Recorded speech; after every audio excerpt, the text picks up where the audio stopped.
আমাদের অতীত কতটা সমৃদ্ধ ছিল, কি করলে আমরা আবারও বিশ্বের শীর্ষস্থানীয় জাতি হব। ৭১-এ যুদ্ধ বিধ্বস্ত আর বছরের পর বছর প্রাকৃতিক দুর্যোগে ক্ষতিগ্রস্ত হওয়ার পর ঘুরে দাঁড়াতে মরিয়া এই বাংলার যে সুখ সমৃদ্ধির এক মহান ইতিহাস আছে, তা কি আমরা জানি? ভিডিওর শেষ পর্যন্ত দেখুন। সমৃদ্ধশালী বাংলার ইতিহাস আপনাকে বিস্মিত করবে। হাজার বছর আগে বিশ্বের সবচেয়ে সমৃদ্ধশালী অঞ্চলের একটি ছিল এই বাংলা। ব্রিটিশদের ভারতবর্ষ দখলের সময়ও প্রাচুর্যের দিক থেকে আমরা ছিলাম বিশ্বের ষষ্ঠ সমৃদ্ধ জাতি।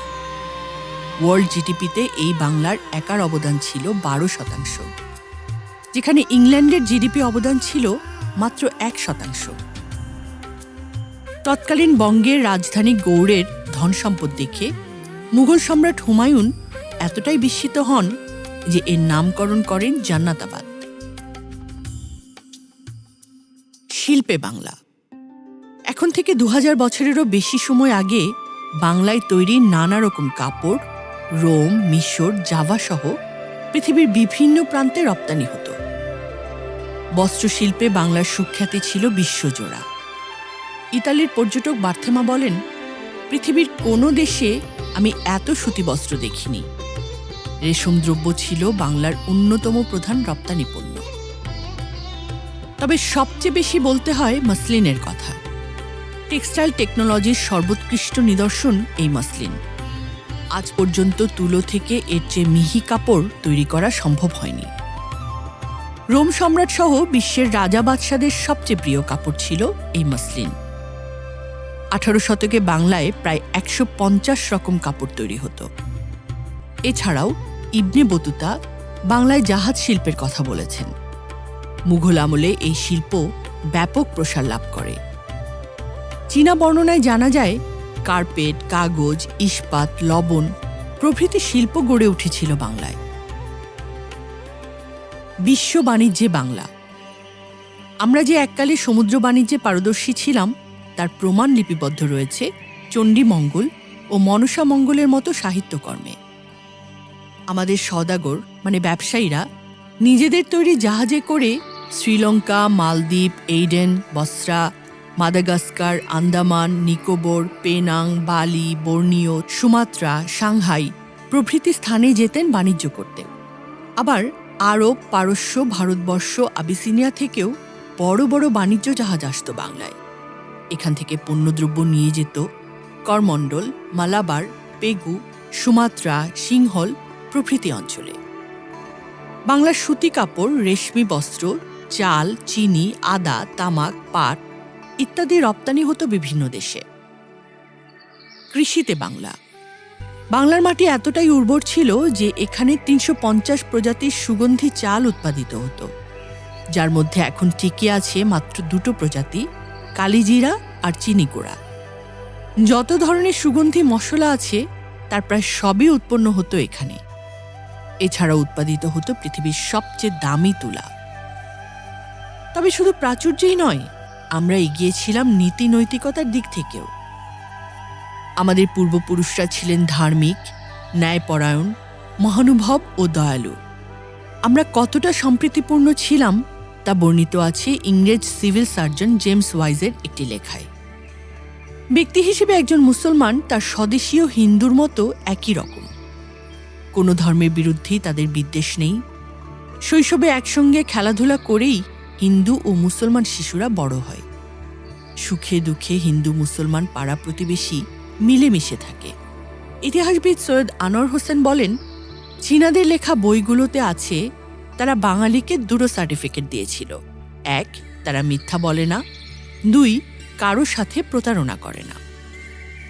ময়নামতি, পাহাড়পুর, মহাস্থানগড়, জগদ্দল বিহার 2000 বছর আগের এই বিশ্ববিদ্যালয়গুলো ছিল জ্ঞান ও ধর্মচর্চার কেন্দ্র, যা সবসময় মুখরিত থাকত দেশ বিদেশের জ্ঞান পিপাসুদের কলরবে।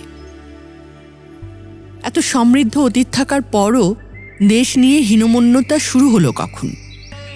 আসলে জাতিগত হীনমন্যতা আমাদের মগজে ঢুকিয়ে দেওয়া হয়েছে সুকৌশলে। 200 বছরের শাসনামলে বাংলাকে চরমভাবে শোষণ করেছিল ইংরেজরা। তারা তাঁতিদের আঙুল কেটে দিয়েছিল যাতে মসলিন বুনতে না পারে। নীল চাষ করতে বাধ্য করেছিল যাতে জমির উর্বরতা কমে যায়। তাদের শাসনভার গ্রহণের অল্পকাল পরই 1770 সালে ঘটে ভয়াবহ দুর্ভিক্ষ, যা ইতিহাসে 76-এর মন্বন্তর নামে পরিচিত। এককালে সমৃদ্ধশালী বাংলার 1/3 মানে প্রায় 1 কোটি মানুষ মারা যায় না খেতে পেয়ে। অথচ ব্রিটিশ সরকার শুল্ক তো কমায়নি, বরং ঠিক পরের বছর মানে 1771 সালে তারা শুল্ক আদায় করে অন্যান্য বছরের চেয়ে 30% বেশি। বাংলার রাজকোষ থেকে যে লুটপাট তারা চালিয়েছিল তার পরিমাণ ছিল $40 বিলিয়ন। বাংলা ছাড়ার সময় লুণ্ঠিত ধনরত্ন মণিমাণিক্য নিয়ে যাওয়ার জন্যে তাদের লেগেছিল 3টি জাহাজ। তবে বাংলা ছাড়লেও বাংলার মানুষের আত্মসম্মানবোধে আঘাত হানতে সবসময় তৎপর ছিল পশ্চিমা শাসক গোষ্ঠী। উদ্দেশ্য আমাদের দাস মনোভাবাপন্ন করে রাখা। মুক্তিযুদ্ধ পরবর্তী বিধ্বস্ত বাংলাদেশকে নিয়ে তদানীন্তন মার্কিন পররাষ্ট্রমন্ত্রী হেনরি কিসিঞ্জার মন্তব্য করেছিলেন, বাংলাদেশ হচ্ছে একটি তলাবিহীন ছুরি।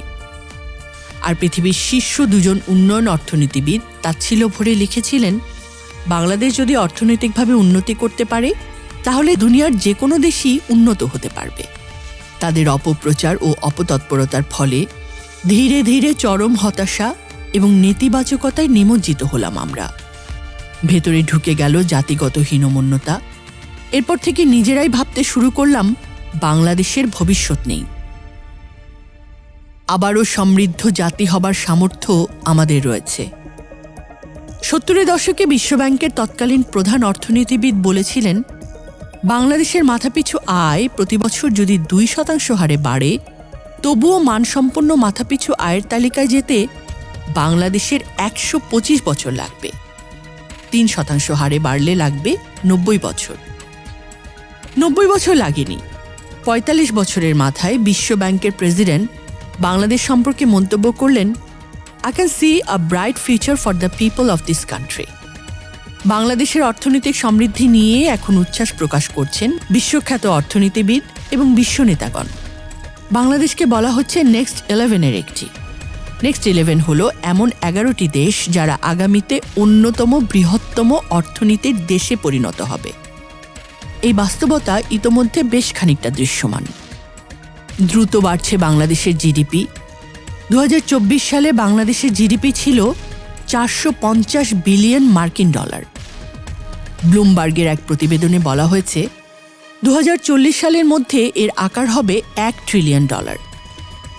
American consulting farm Boston consulting group বা বিসিজি বাংলাদেশের কর্মক্ষম জনশক্তির গড় বয়স মাত্র 28 বছর উল্লেখ করে বলছে, বাংলাদেশের যে যোগ্য জনশক্তি রয়েছে তা দিয়ে দেশটি তার প্রতিবেশী দেশগুলোর তুলনায় অনেক দ্রুত এগিয়ে যেতে পারবে। বাংলাদেশ এখন বিশ্বের 35তম শীর্ষ অর্থনীতির দেশ। উন্নয়নবিদেরা বলছেন, ইকোনমিক র্যাঙ্কিংয়ে অদূর ভবিষ্যতে সবচেয়ে অগ্রসর দেশটি হবে বাংলাদেশ। উঠে আসবে 2030 সালের মধ্যে 28তম এবং 2035 সাল নাগাদ 25তম স্থানে। আগামী সমৃদ্ধ বাংলা গড়তে আমাদের করণীয়। আমাদের পতনে শুরু হয়েছিল জাতিগত হীনমন্যতা দিয়ে। আমাদের উত্থানের জন্য তাই প্রয়োজন এর বিপরীত, অর্থাৎ দেশ নিয়ে ইতিবাচক ভাবনা, সমৃদ্ধি, প্রাচুর্য আর শীর্ষস্থানীয় দেশে রূপান্তরের ভাবনা। প্রয়োজন ভাবনাকে বিশ্বাস আর বিশ্বাসকে কর্মে রূপান্তর। দেশ নিয়ে কোনো নেতিবাচক ভাবনা নয়। তাই আসুন আমাদের সুমহান ইতিহাস নিয়ে যা জানলাম তাকে অন্তরে ধারণ করি, দেশকে শীর্ষস্থানীয় জাতি হিসেবে ভাবি, নিজের কাজ করি সবচেয়ে ভালোভাবে। আমাদের সম্মিলিত ভাবনা এবং কাজই ফিরিয়ে আনবে আমাদের হারানো সমৃদ্ধি।